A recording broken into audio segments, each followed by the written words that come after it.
Thank you for that lovely intro. And thank you all for joining us. Our session is titled eCommerce 3.0, the next generation strategy.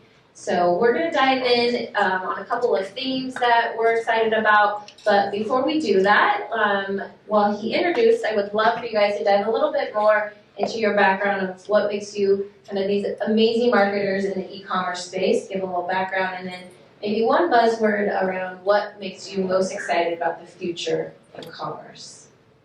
So I'll throw it to Jennifer. Like you're going to call on me, aren't you? my friendly neighbor to the left. I'm Jennifer Peters. I've been at Olly for about 3 years. I run the direct-to-consumer e-commerce program. So I usually say I do everything but paid media, including email and SMS and all the retention pieces that come with running the website. I spent a lot of my career as a director of marketing, some of it as a director of e-commerce, and some of it as a front-end developer for Shopify. So I have a nice ability to tell web developers when they tell me things can't be done, that they absolutely can be done, and probably a lot faster than they say. So yeah, I think that's kind of what makes me, interesting. One word about the future of e-commerce, I'm going to say it's 2 words: customer empathy.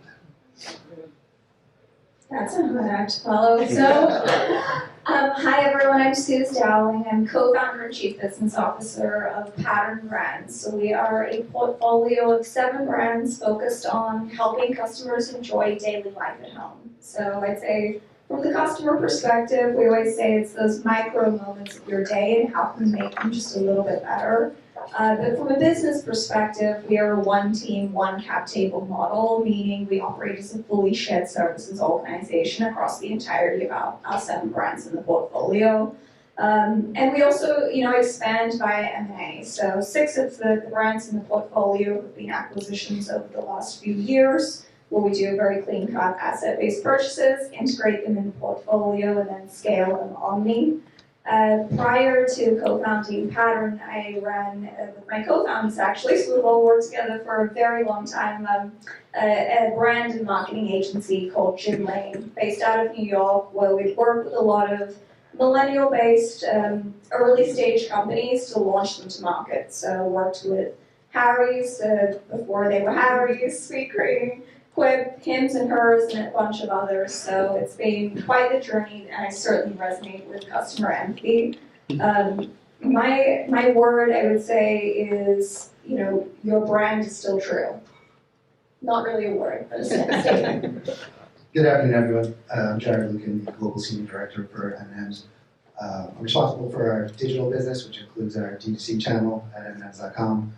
You can go online and purchase over 20 different colors of M&Ms, over a dozen different flavors. You can personalize the candy and the packaging with your name, your photo, your company logo. To us, that's a key value proposition that we offer. Prior to M&M's, I was at Kind for 4 years in a very similar role, running their subscription-based e-commerce business. And my entire 20-plus year, I'll just say, career has been in digital, helping brands and manufacturers like Kind and Mars and Lego, Brooks Brothers, JBL, all sell direct to consumers online.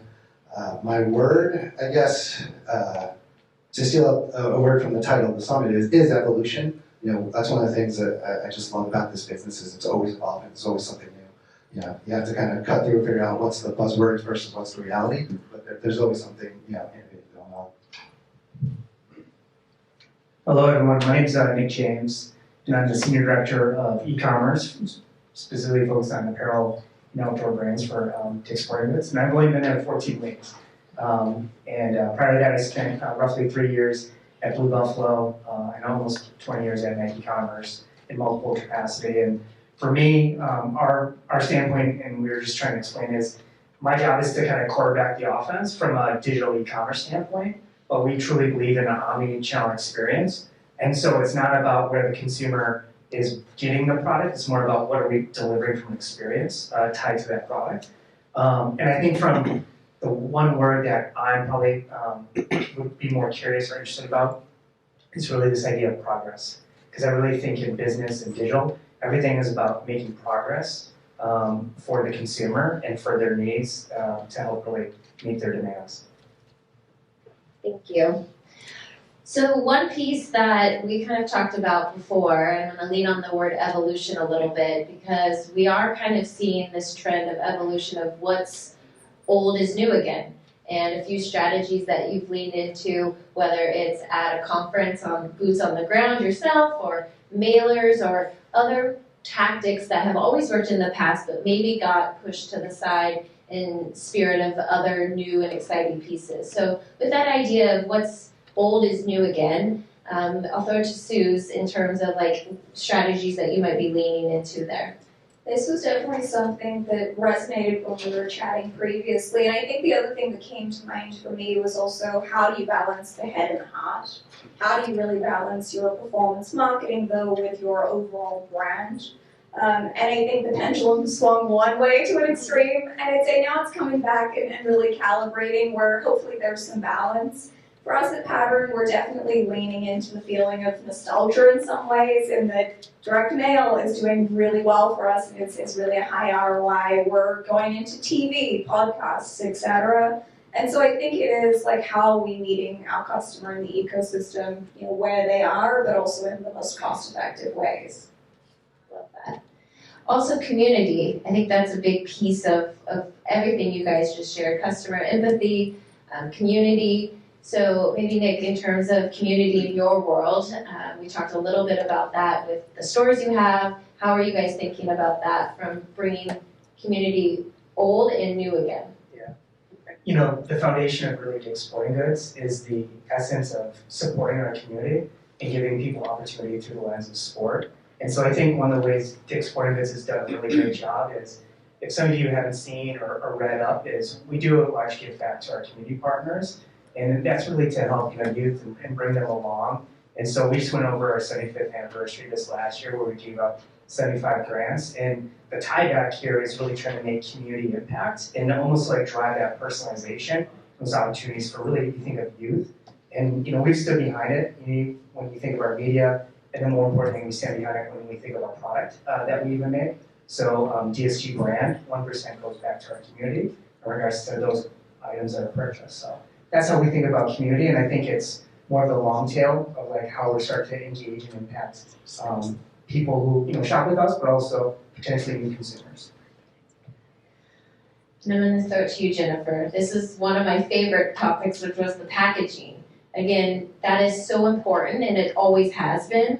Olly's packaging stands out and how it turned me into a consumer myself.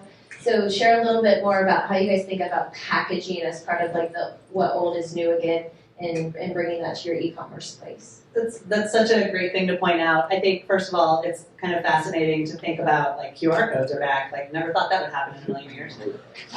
But with Olly, what I usually tell people when they don't know who Olly is have you been to Target? Have you walked in and have you turned right?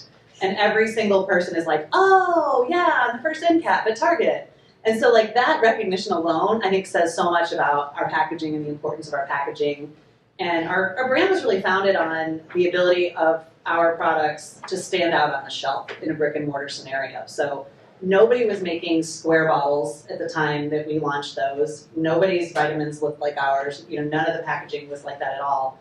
And then what's interesting as we talk about evolution is, so we were founded in 2015. We were like a San Francisco startup. We were acquired by Unilever in 2019.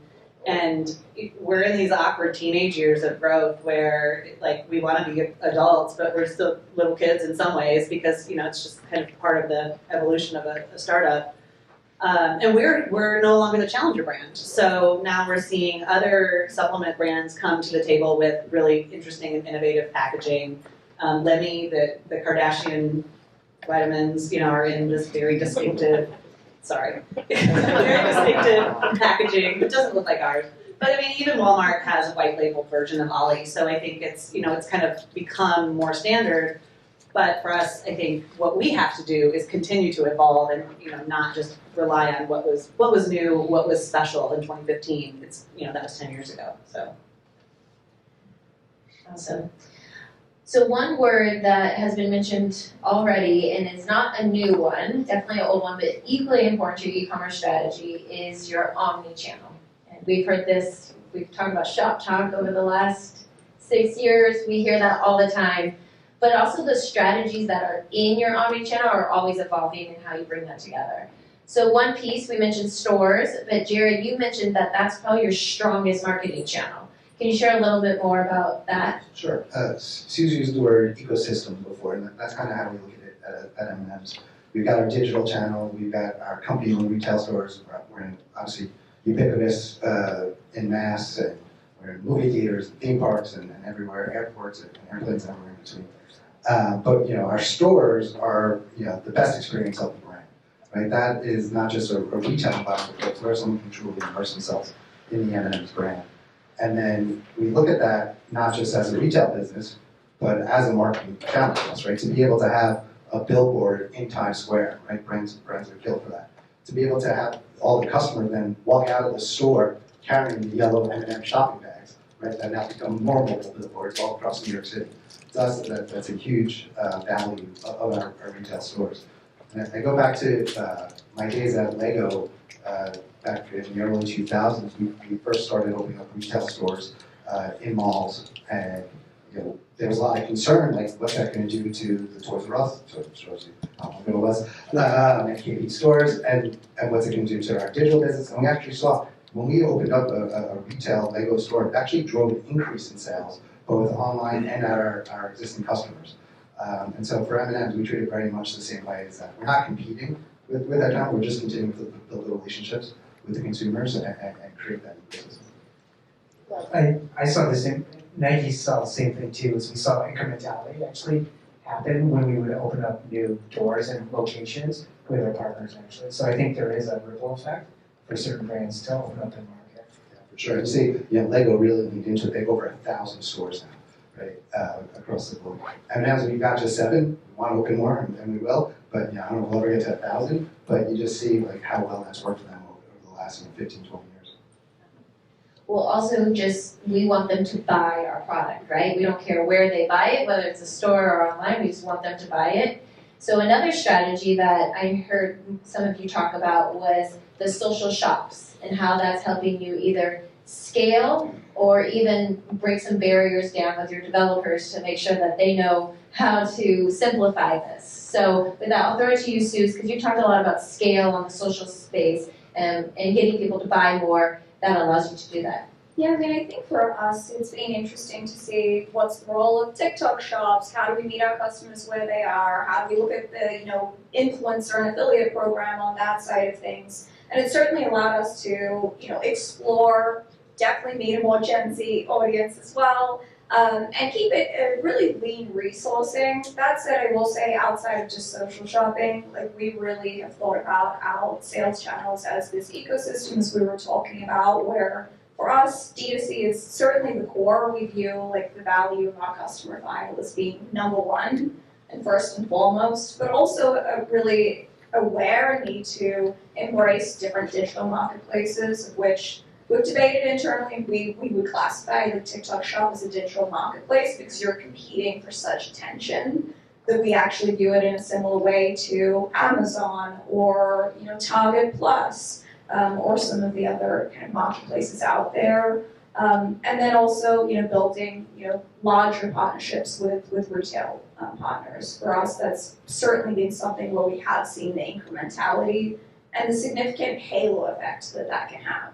If you're shipping 1 million spatulas and you're careful with your packaging, people are then going back to your D2C site to shop more. Awesome. A little bit more there. What I found so interesting with you, Jennifer, is around comparing the shops with Shopify and the complexity that people think it is, or making it very easy. And you've been able to do that with a lot of your developers in your conversations and your consulting experience. Can you share more on that? Sure. I will say, first of all, with the TikTok shops, I am not bullish on TikTok shops. So if anybody can convince me that it's great, please do. I just want to hear somebody tell me how much money they've made and how awesome it's been. So if you have that experience, please share it with me. But I think the thing about Shopify that's great is the integrations are very easy. And honestly, I think in the whole area of MarTech right now, integrations are the most important thing. Nobody wants to use one tech stack. You're not going to get the best in class from each of those. There's no way you can have the best SMS and email and the best loyalty program from the same company. It's just not going to happen. I think the great thing about Shopify is it's kind of built its own little universe of things that people use. Like a lot of people that use Shopify use Klaviyo for email, and they all fit together really easily, and it works really well. With the social shopping, Olly is a supplement company. We were not allowed to sell on social, and Meta's had Meta shops for like 10 years. I don't know. It's been a long time. We just got permission to sell on Meta Shop like 6 months ago. Because the supplement brands are restricted from that space. With TikTok shops, it's the Temu effect is a little scary to me. Some of the fraud and some of the other pieces of organized retail crime, I'm very risk averse. So that one for me, I don't want to be a first adopter. I feel like it's always interesting just to think about from the revenue perspective, what percentage of revenue do you want to drive by where? And so for us, we always very clearly look at it and say, okay, we're comfortable taking this much risk and we're going to keep it limited to here and kind of have the lion's share of our revenue still be in really predictable channels. Also, from a data-driven perspective, that's really important in what you're gaining from those shops and what you might be losing. Jared, we talked a little bit about in the M&M world, there is no loose ends. You're connecting all the dots in terms of data. So how do you do that in your world with your e-commerce strategies? So, for M&M's, our D2C business is, low single digits percentage of the total. And so it's never going to be the main profit driver. But the data that we can collect through that business is what can then drive the other 90+% of the business. So to us, the first party data is critical because that helps us connect the ecosystem, helps us what we call let digital be the heartbeat of the ecosystem because it's that data that can pulse out to all the other channels, all the other touch points, create that personalized experience, create that brand loyalty. And so I'm also very skeptical on TikTok shops. And to your point, when I worked in fashion in 2010, I think we launched our first Facebook shop. So it's not new, right? TikTok certainly gives you a greater scale. For us, we are looking at to see is there a marketing and a PR opportunity with it rather than a sales opportunity. We do a lot of partnerships. So last year we did one with Adidas or Adidas, depending on where you're from, where we had M&M sneakers available. And so as we look towards new partnerships, we're saying could TikTok shops be a way to kind of generate some buzz for that? And last piece on this, again, I thought it was interesting around optimizing your channels. Again, we want them to buy products anywhere and everywhere. And you have Jennifer at Olly, you guys have a different strategy of what products you push online versus in store based on the uniqueness of your products. Share more about that with the crew. Yeah, two things I think that are really important about being a successful omnichannel retailer. And one is kind of a top-down leadership approach of our channels are not competitors against each other. And that is really hard, and it is absolutely top-down, and our CEO is 100% on board with that. But if in a brand where that's not the case, it can be really challenging. The last thing you want is your sales team hating you because they think you're stealing their sales.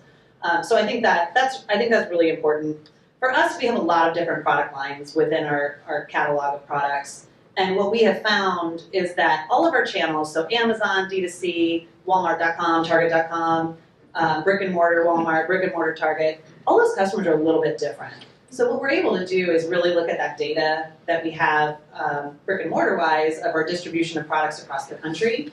And then in certain areas where there's lower distribution of the product or a product line, and I'll use women's sexual health as an example, doesn't have a lot of distribution in the American South. So for us, that's where we really dig in, and that's where we really geo-target around those audiences that can't go to Target and buy this because they don't stock it there. Honestly, I think a lot of people prefer to buy it online anyway, so there's more of a draw of not having to explain that when you're checking out with the Target lady. But it's helped us really optimize those channels and also still be a really good partner to our omnichannel retail partners. So we can send an email out promoting Walmart's mental health month, and we can still be good partners while not feeling like we're taking anything away from anybody. Awesome. Leading more into this idea of community and emailing and building that loyalty amongst all of your brands. I believe each of you do that in a few different ways.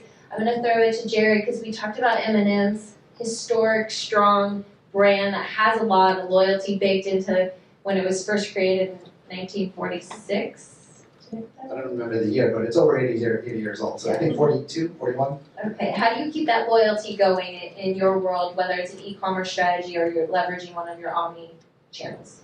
Well, for us, kind of what's critical is our purpose and our mission. And so, a few years back, we kind of refreshed the brand and put out this mission of creating a world where everyone feels they belong, and because we felt like belonging was a key need. And so everything we do ladders back into that. And the way we try to do that is through the power of fun. And so, we talk about our community as all fun kind. And so, we try to make sure all of our touch points bring that fun kind to life. Talk to that community in that way.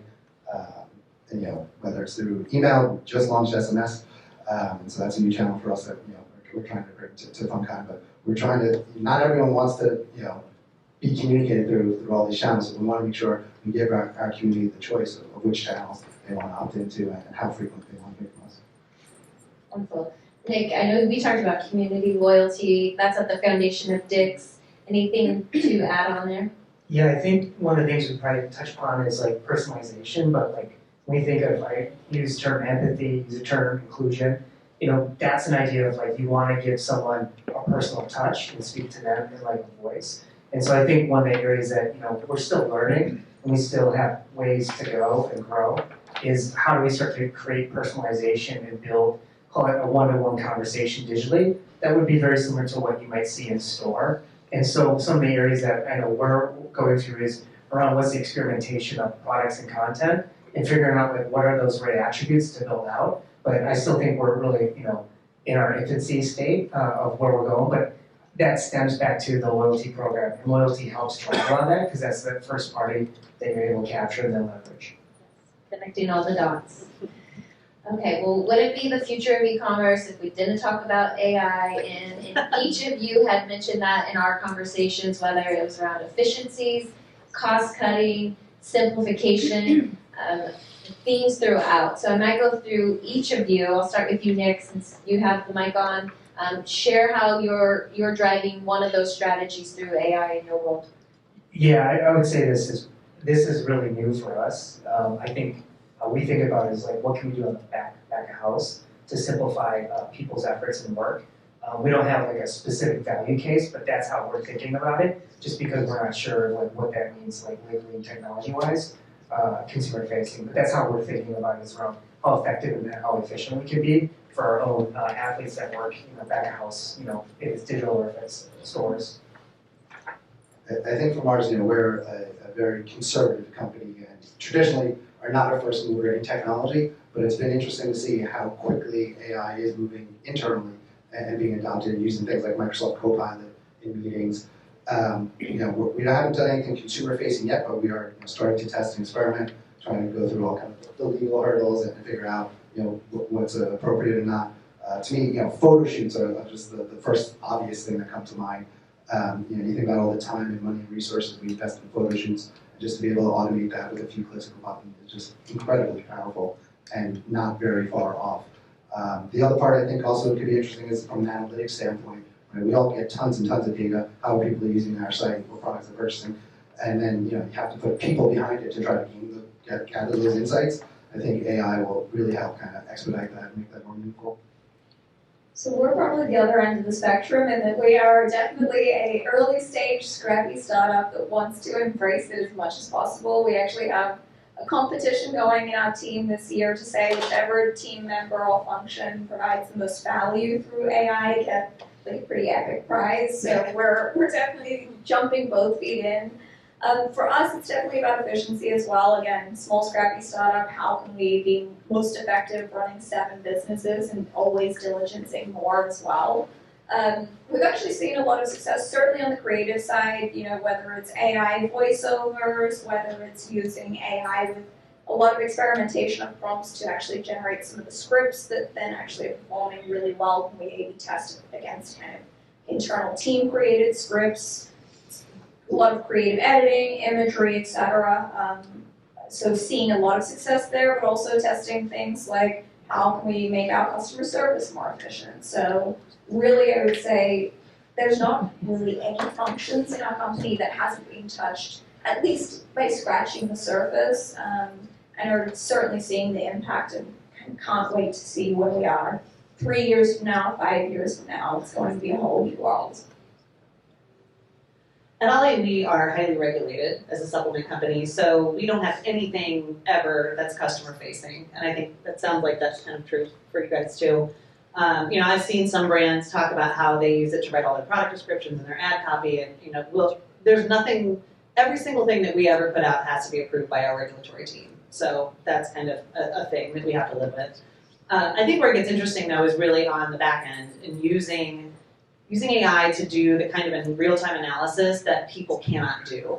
And that's really where we're digging in is like, how do we find these customer segments that maybe we didn't know existed and that we can market to very specifically, or how can we build journeys around email or SMS that we didn't think of, but the AI could tell that there's a pattern there of behavior.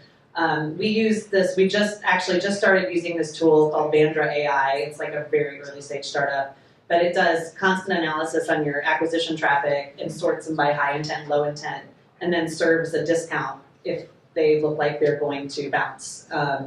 However, like whatever it is according to their behavior. So I think for us, that's really the key is trying to figure out how to use it for analysis so that we can make changes that impact the customer in a really positive way but don't feel invasive or creepy. Efficiencies, give us all that time back. Awesome. Well, I'm going to end on one rapid fire question. First thing that comes to your mind, opposite of e-commerce, malls. While we were all growing up, we went to malls a lot. So what was your favorite store in the mall while you were growing up? I'll start. Mine was Claire's. Yeah, I don't know if it was my favorite, but the one that's high school, I remember Abercrombie a lot, like just like what that smell. meant and what that That's a represented. special smell. I'll date myself again, but I'll say KB Toys. Oh, Yeah. I did grow up with parents of all cultures. So in my little Australian outback town, we just had a Kmart, so it was the exciting thing for me there. I love that. I think for me, I don't know if this was everywhere, but there was a store called Natural Wonders that I loved. That had like crystals, and that was my favorite place to go. So crunchy. Just go in there and just hang out and just be like, let the Enya wash over you. Well, we'll end on that, washing over everyone. Thank you all so much.